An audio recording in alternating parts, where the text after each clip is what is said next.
हज़रत अली करमुल्ला वजहा अल्लाह के रसूल मुहम्मद सल्लल्लाहु अलैहि वसल्लम ने फरमाया कि अली आ जड़े 5 कुप्पे टंगे है ना, ये वल जड़ा ये 14वीं सदी का हालात आ।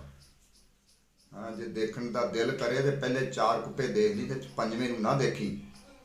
उन्हें कहा या रसूल सही है, ठीक है, नहीं देखता। एक दिन हज़रत अली का दिल कर पाया भी मैं 14वीं सदी के मुसलमानों का हाल तो देखा भी किस किस्म के लोग होंगे।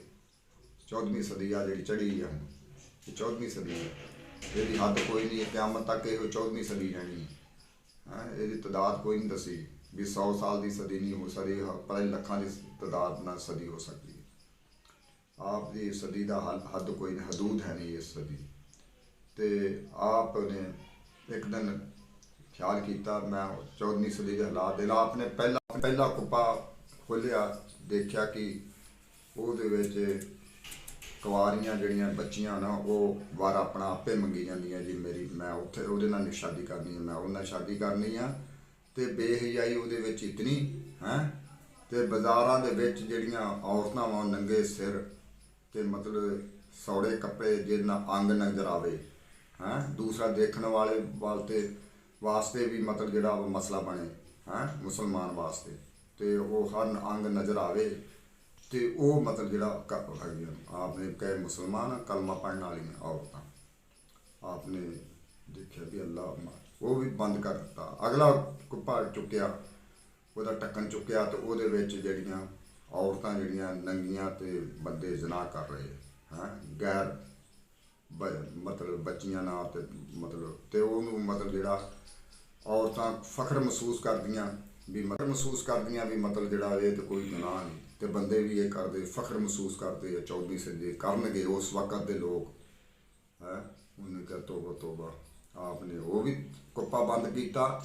अगला एक कुप्पा खोलिया, वो हर कार दे कंजरियां नचदियां पईयां ते डांस होंदे पे, तो वो कोई जड़ा आदमी जड़ा ना वो बचया घर।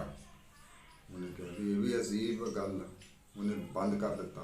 अगला चौथा कुप्पा खोलिया, वो मरदार खान वाली इल्लां वड्डियां जड़ियां अगे मुरदार पिया तो नोचन रही, तो उन्होंने परां ते कुरान पाक दी आयतां लिखियां सारे। उन्हें कहा अल्लाह ताला दा कलाम पाक इतना ये परां दे उत्ते लिखियां। उन्हें क्या 5वें कुप्पे नूं अल्लाह दे रसूल ने मना तो किया सी, चलो मैं ये भी हुण देख ही लेना भी ये की। उन्हें उतो कुप्पा चुक्या, उफर चढ़ गया, तो आपकी हालत जी है ना बेहोश हो गए, मतलब ना आया हाथ से तलवार लई, कहते अल्लाह के रसूल नूं मैं अज ना शहीद कर देना। टुर पिया, अगे अल्लाह का रसूल बैठा सी, साहबा कराम सी, उन्हें कहा अज हज़रत अली 5वें कुप्पे नूं भी देख आया ही हैं, इन्हें मना किया सी।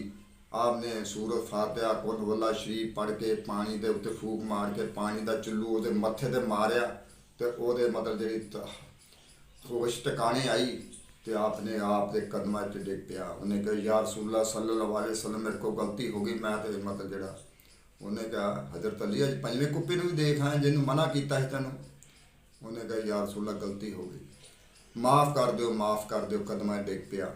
तो आपने को माफ़ी मंग ली, तो माफ़ी मंग के तो उन्हें कहा या अल्लाह अल्लाह के रसूल ने माफ़ कर, तो माफ़ी मंगी, तो उन्हें कहा या रसूलल्लाह सल्लल्लाहु अलैहि वसल्लम मैनू वो पहले कुप्पे की भी नहीं समझ लगी, ना दूसरे की ना तीसरे 14वीं सदी के मुसलमान ला इलाहा इल्लल्लाह मुहम्मद रसूलुल्लाह पढ़ने वाले उन्हों का हाल वा दसन लगा हदीस। उन्हें कहा भी इतने मतलब गुनाह करनगे इस हालत होएगी उन्होंने।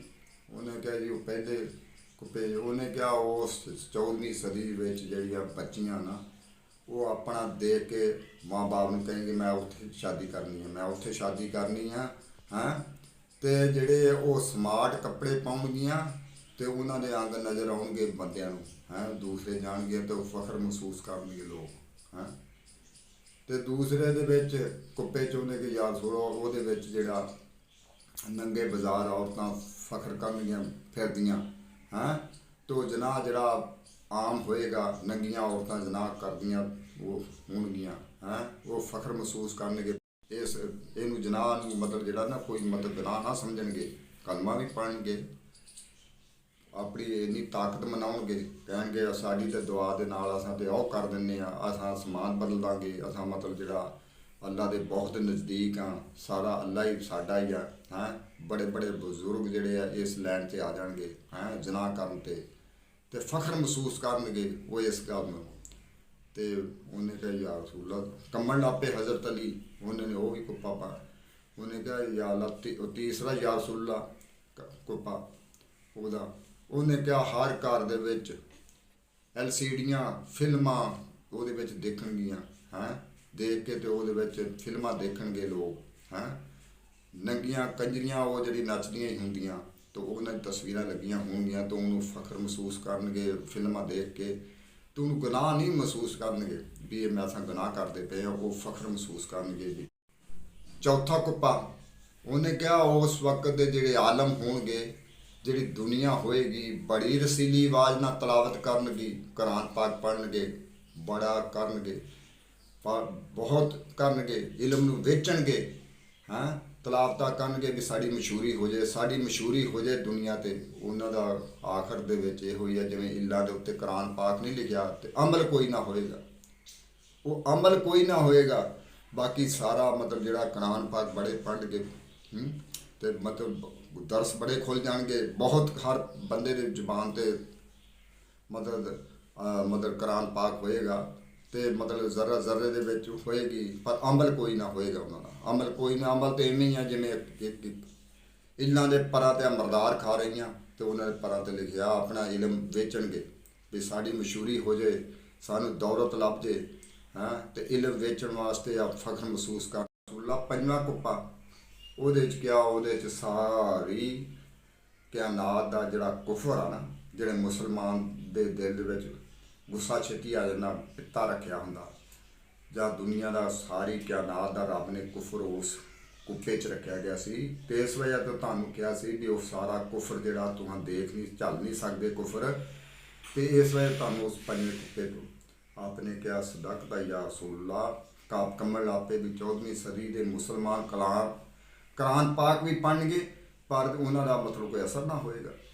ਆਪ ਇਤਨੀ ਮਤਲਬ ਜਿਹੜਾ ਵਾ ਹੁਣ ਦੁਨੀਆ 'ਤੇ ਦੇਖੋ ਇਹ ਹਾਲਾਤ 'ਚ ਹੈ, ਤੇ ਇਹ ਕਿਆਮਤ ਦੀ ਨਿਸ਼ਾਨੀਆਂ ਭਾਈ।